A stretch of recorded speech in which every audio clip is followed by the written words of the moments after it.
Berikut ini saya mau memaparkan bahwa dalam kaitan dengan pemilihan umum Februari lalu yang singkat pemilu, ada unsur-unsur yang kalau betul-betul terjadi merupakan pelanggaran etika yang serius, serta apa implikasi pelanggaran itu. Sebelumnya izinkan saya mengajukan 7 catatan tentang etika. Pertama, etika. Dengan etika dimaksud ajaran dan keyakinan tentang baik dan tidak baik sebagai kualitas manusia sebagai manusia. Etika membedakan manusia dari binatang.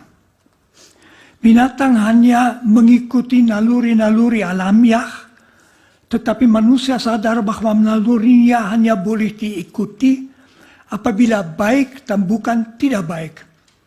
Apakah seseorang itu baik atau buruk diukur dari apakah ia hidup secara etis atau tidak. 2. Hukum. Tuntutan-tuntutan paling dasar etika sejak ribuan tahun dituangkan manusia ke dalam ketentuan-ketentuan hukum. Misalnya larangan untuk menyiksa orang lain. Jadi tidak memperhatikan hukum yang berlaku dengan sendirinya merupakan pelanggaran etika.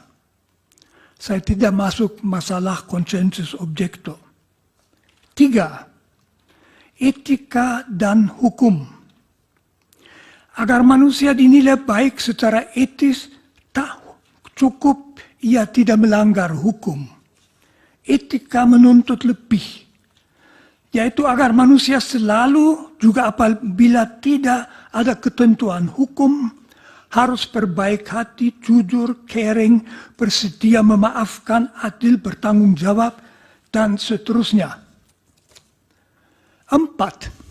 Etika dan penguasa. Apalagi itu berlaku bagi seorang penguasa, misalnya seorang presiden. Tak cukup asal ia tidak melanggar hukum. Dari seorang presiden dituntut lebih. Presiden begitu berkuasa, ia bisa memberi perintah menentukan keselamatan dan kegagalan hidup dan mati seseorang. Agar kita mempercayakan diri ke tangan orang yang begitu berkuasa, agar kita merasa aman dengan dia, seorang presiden harus membuktikan diri sebagai orang yang baik, berwawasan kebangsaan, bijaksana, jujur, adil. Dari seorang penguasa tertinggi harus dituntut standar etika yang tinggi. 5. Etika dan presiden. Presiden adalah penguasa atas seluruh masyarakat. Oleh karena itu ada hal yang khusus yang dituntut daripadanya dari sudut etika. Pertama, ia harus menunjukkan kesadaran bahwa yang menjadi tanggung jawabnya adalah keselamatan seluruh bangsa. Segala kesan bahwa ia misalnya memakai kekuasaannya demi keuntungannya sendiri atau demi keuntungan keluarganya adalah fatal. Maka seorang presiden harus menjadi milik semua, bukan hanya misalnya milik mereka yang memilihnya. Kalaupun ia misalnya berasal dari satu partai, begitu ia menjadi presiden, segenap tindakannya harus demi keselamatan semua. Memakai kekuasaan untuk menguntungkan pihak-pihak tertentu membuat presiden menjadi mirip dengan pimpinan organisasi mafia. Di sini dapat diingatkan bahwa wawasan etis Presiden Indonesia dirumuskan dengan bagus dalam pembukaan Undang-Undang Dasar 1945. 6. Etika dan pemilu.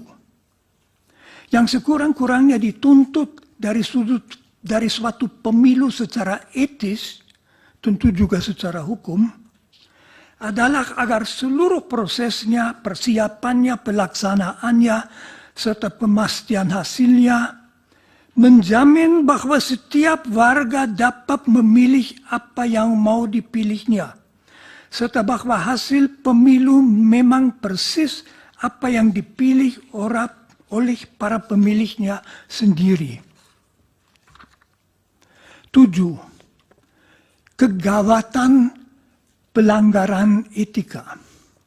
Filosof Immanuel Kant memperlihatkan bahwa masyarakat akan menaati pemerintah dengan senang apabila pemerintah bertindak atas dasar hukum yang berlaku dan hukum yang berlaku adalah adil dan bijaksana.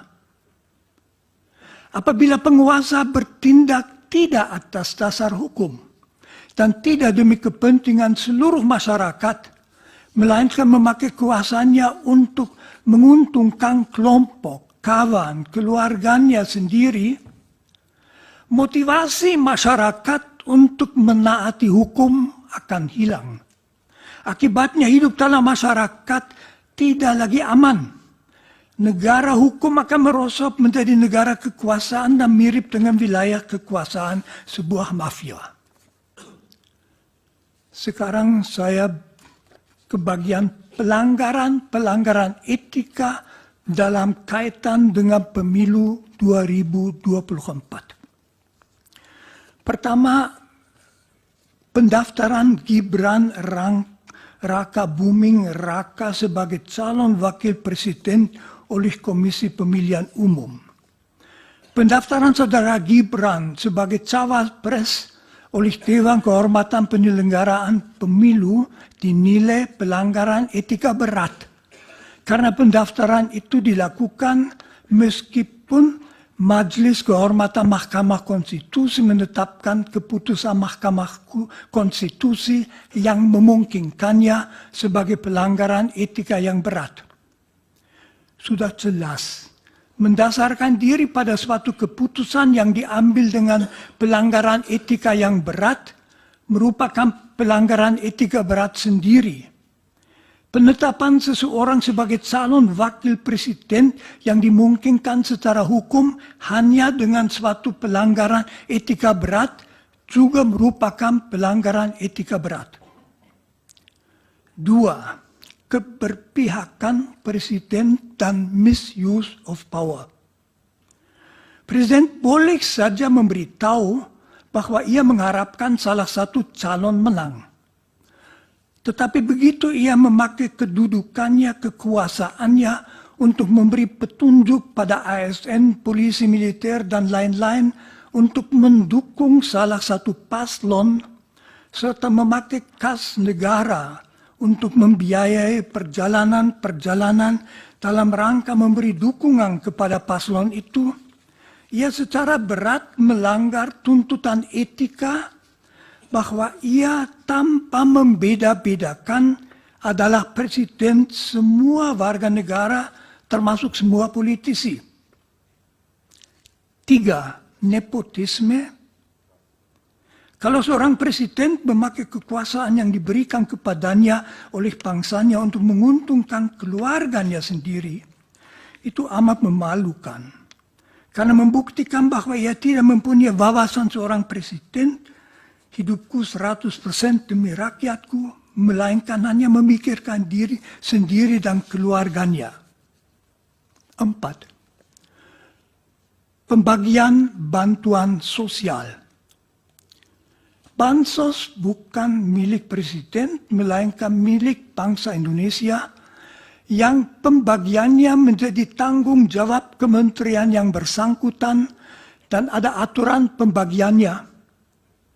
Kalau presiden berdasarkan kekuasaannya begitu saja mengambil bansos untuk dibagi-bagi dalam rangka kampanye paslon yang mau dimenangkannya, maka itu mirip dengan seorang karyawan yang diam-diam mengambil uang tunai dari kas toko.